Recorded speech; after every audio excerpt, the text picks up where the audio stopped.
It didn't begin with protests, no slogans, no burning flags, just silence.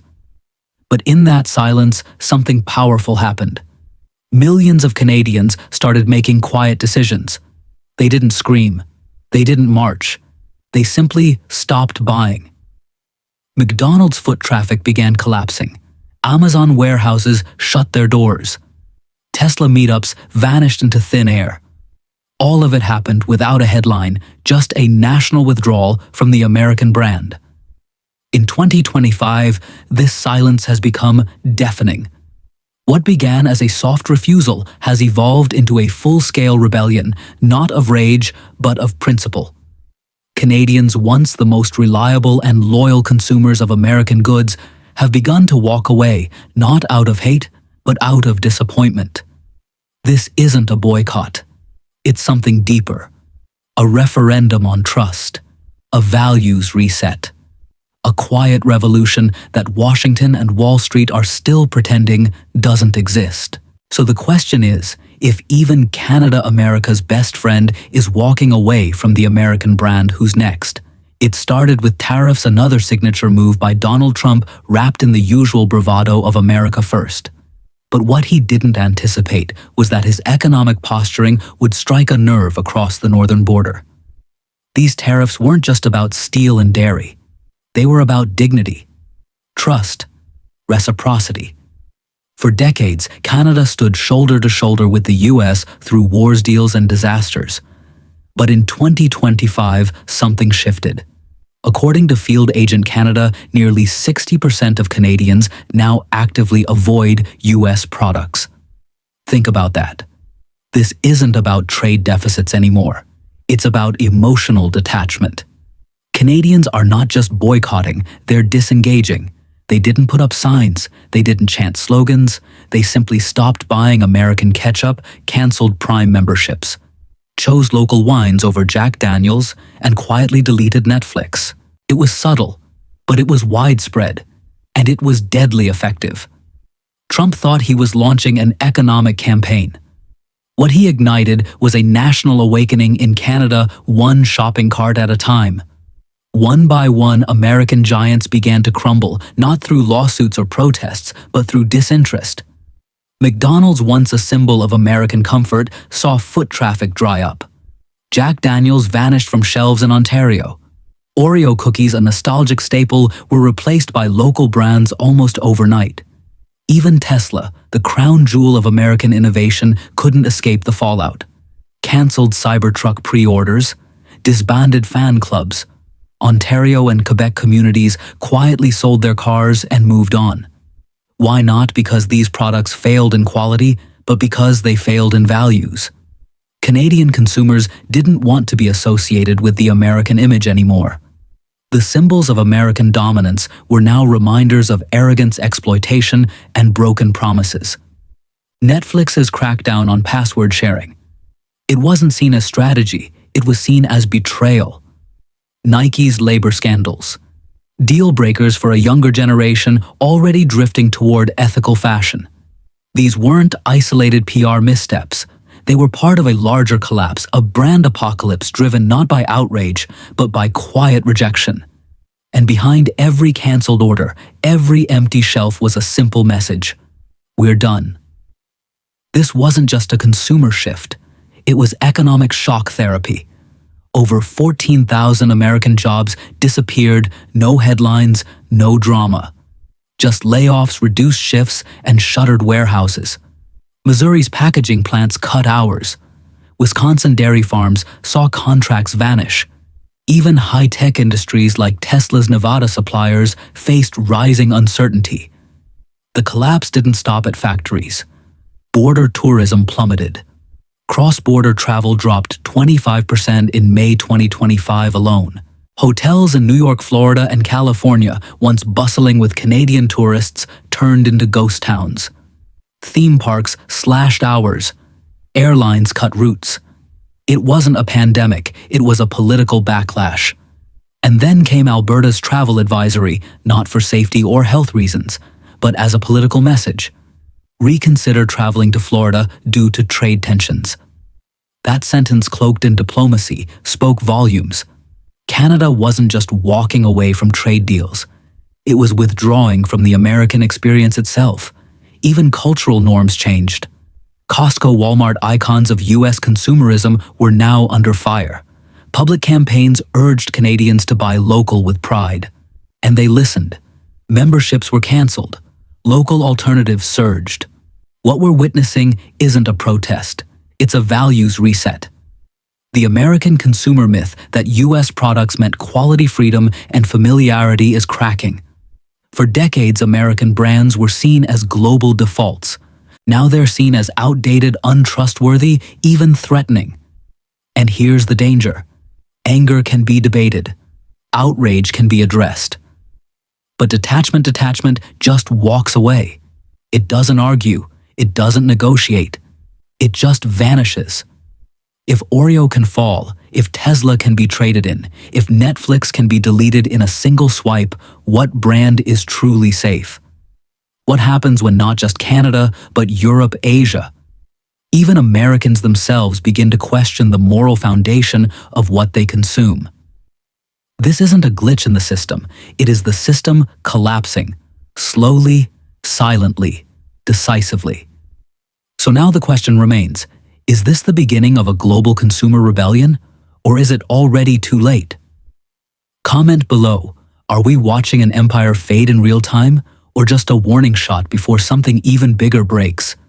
What's happening between Canada and the United States in 2025 is not just a disruption in trade, it's a fracture in trust. If anyone still believes this shift is about fries, cookies, or streaming platforms, they are missing the forest for the trees. This is not about economics. It is about identity. About the slow unraveling of a system once thought invincible. Consumers in Canada have made a clear statement, not by marching or shouting, but by walking away. Their decisions are not driven by anger, but by disappointment. And behind every skipped purchase lies a deeper truth: people no longer want to be complicit in a system they feel has betrayed them. American products have not become worse. They have become irrelevant to the values people now hold. So what can be done? First, individuals must recognize that their spending power is not neutral. Every product purchased, every service subscribed to, is a silent endorsement of a set of values. When Canadians turned their backs on Amazon or Tesla, they were not simply buying differently, they were voting differently. Consumers today hold more power than ever before, but with that power comes responsibility. Before choosing a brand, people must now ask who made this and under what conditions. What does this company represent? The days of blind loyalty are over. The next step is to normalize awareness. Ethical consumption is no longer a fringe idea. It's becoming mainstream.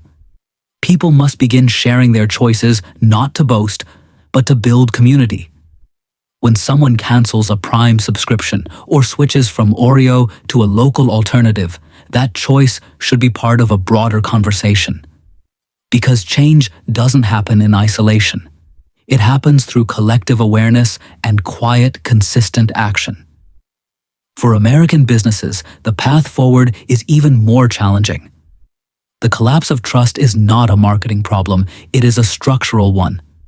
Many companies still believe they can repackage themselves, slap on a green logo, and win back hearts. But today's consumer is smarter, more informed, and far more unforgiving. The key to survival is not rebranding it, is rebuilding. To begin, corporations must stop treating ethics as a checkbox. They must conduct full audits of their supply chains, publicly share what they find, and take real steps to address labor exploitation, environmental damage, and cultural insensitivity. Transparency is not a luxury anymore. It is a baseline expectation. In addition, localization must mean more than just market segmentation. American firms operating globally must invest in the communities they serve. They must move from extraction to contribution, from dominance to partnership.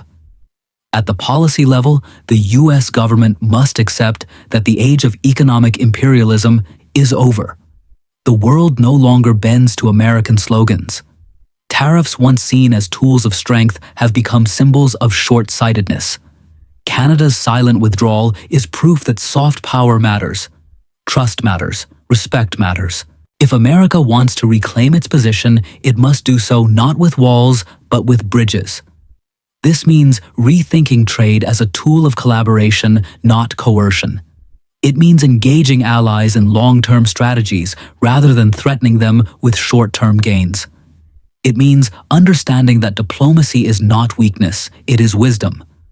Most importantly, policymakers must realize that global trust is a national asset, not an inconvenience.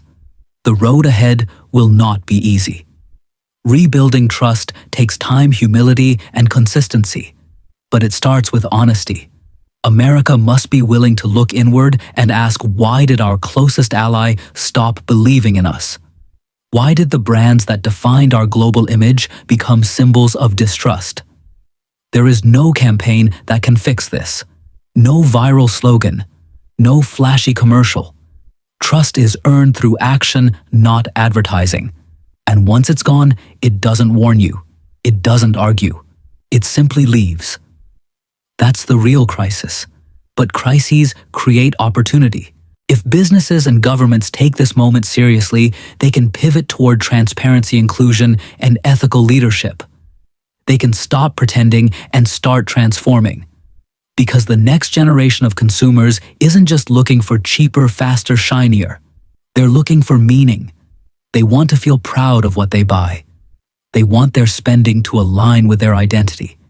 And if American leaders don't recognize this shift, they will find themselves irrelevant in a world that has already moved on. Canada may have been the first to walk away, but it will not be the last. What began as a quiet boycott in grocery aisles and canceled subscriptions is evolving into a global playbook. And the next players are already watching. In Brussels, Berlin, Tokyo, and Seoul, policymakers and consumers alike are asking themselves a dangerous question. If Canada can say no to America, why can't we?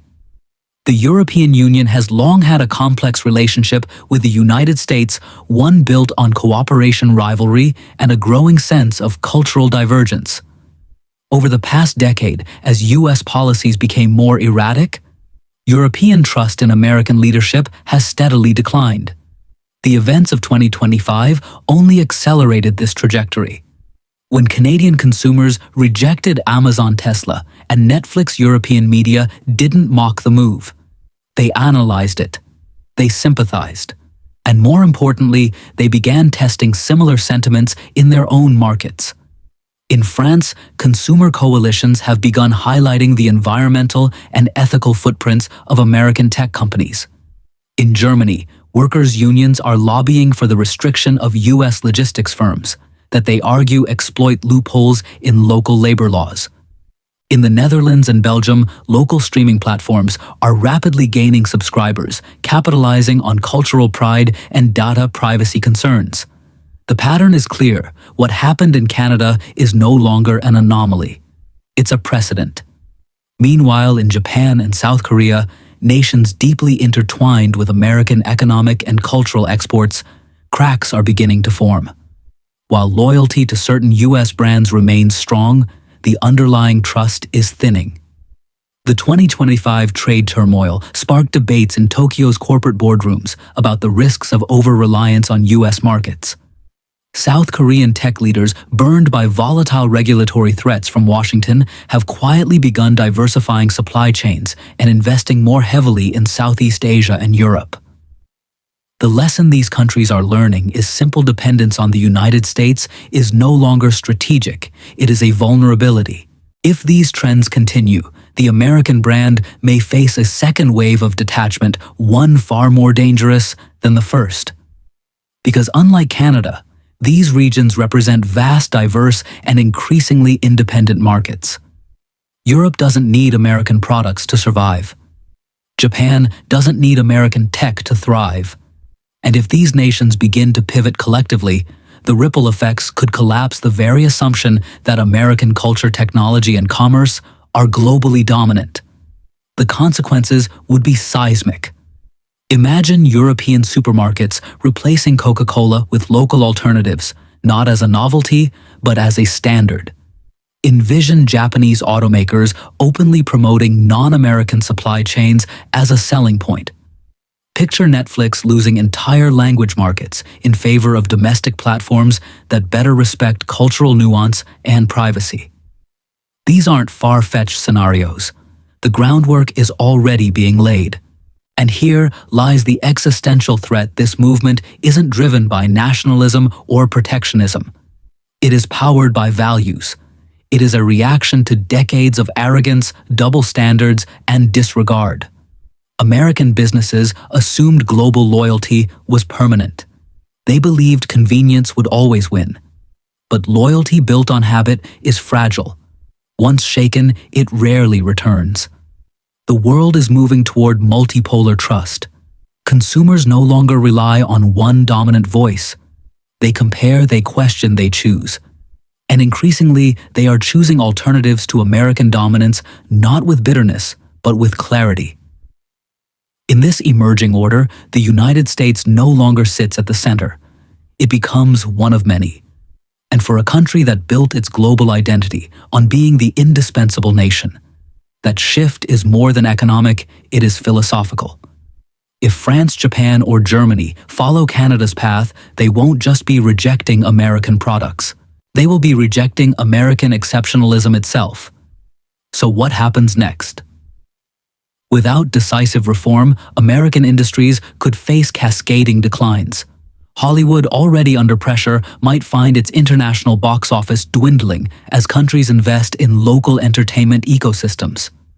U.S. tech giants, long trusted with global data, may face massive regulatory lockouts. Even tourism, a symbol of soft power, could suffer irreversible damage if more countries advise citizens to avoid the United States for ethical or political reasons. The collapse would not be sudden. It would be silent, familiar. It would look just like what happened in Canada until one day the numbers are too big to ignore. And the cost won't just be counted in lost sales or stock drops. It will be counted in lost influence, lost alliances, and a diminishing role in shaping the values of tomorrow's world. Because in the end, power is not maintained through force. It is sustained through trust. And when that trust evaporates from a neighbor, then a continent, then a generation, the empire doesn't fall with a bang. It fades quietly into irrelevance. The United States can no longer rely on momentum. What carried it through the 20th century, the myth of endless dominance, of unshakable brand power, of being the world's cultural default, is no longer guaranteed. The world is changing. And for the first time in generations, America is not leading the conversation, it is catching up. To survive this moment, the United States must first confront an uncomfortable truth. The current crisis is not a fluke. It is the result of long-standing complacency and misplaced confidence.